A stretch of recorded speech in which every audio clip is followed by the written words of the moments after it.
Networking is just meeting people. Everybody has a love of music and books and TV shows, and maybe the guy that you run into at the conference is wearing a t-shirt from your favorite band. Talk about that. You're there to develop a reputation for yourself. First and foremost, you're trying to market yourself to an industry when you go out there, and being able to connect with people one-on-one is what's most important. Obviously, we all know that networking is really important. When I was 20 years old, I didn't know how to network. I was afraid to network. And a lot of what we're trying to do is to teach that skill of going out there and networking. And most people, networking in business is, I guess you could describe it as, what cancer is to the medical profession. It's taboo. People run from it. They get scared just hearing the name. And it's really not that hard. It's really just a matter of getting involved, understanding your industry. Knowledge is power. Being able to talk, in this case, being able to talk from the perspective of a game developer, not a fanboy, but a game developer, to one game developer. So, I preach constantly, you're not just a student, you're a game developer. Talk about developing games.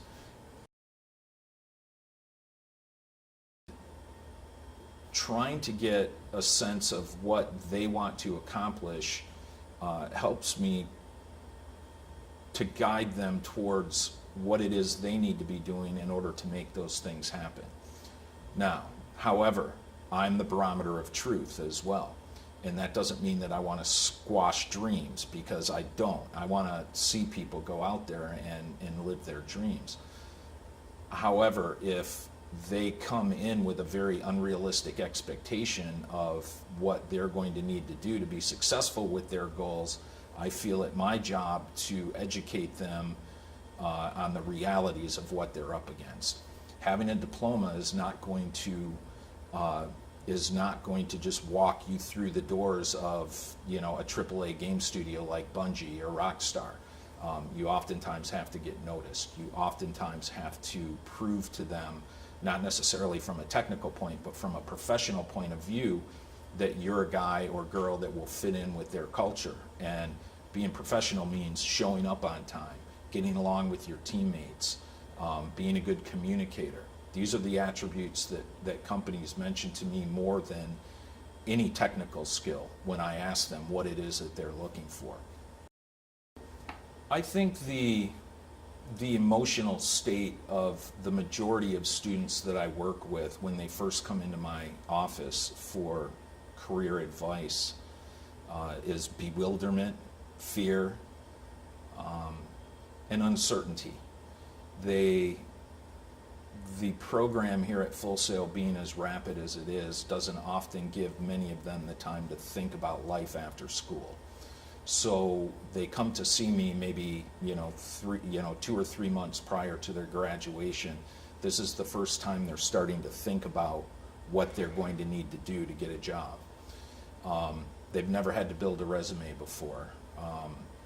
They really have never had to hunt for a professional job and go on a professional interview. And questions range from what do I wear to, what time should I get there? And so there's a lot of bewilderment and a lot of uncertainty, I believe. I was there. I did that same thing. And, when I was younger, I started my career right after high school working in a record store. Remember, they used to have record stores where you could go buy records. I knew I wanted to be in the music business somehow. And I spent 10 years working in retail before that opportunity presented itself. And it wasn't for lack of trying, but I didn't know what to do. And when I look back on it, I think of how scared I was, how fearful I was of approaching people and getting involved. So hopefully I'm able to relate these stories to my students so that they understand they don't have to go through that same, jump those same hurdles that I did, that they can just jump right into it. They're extremely marketable, and they have the skills that that the tech world is looking for. These guys are good programmers, and their job is to now prove to other people that not only are they good from a technical point of view, but they understand what is needed of them to be part of a functioning office and a functioning work community.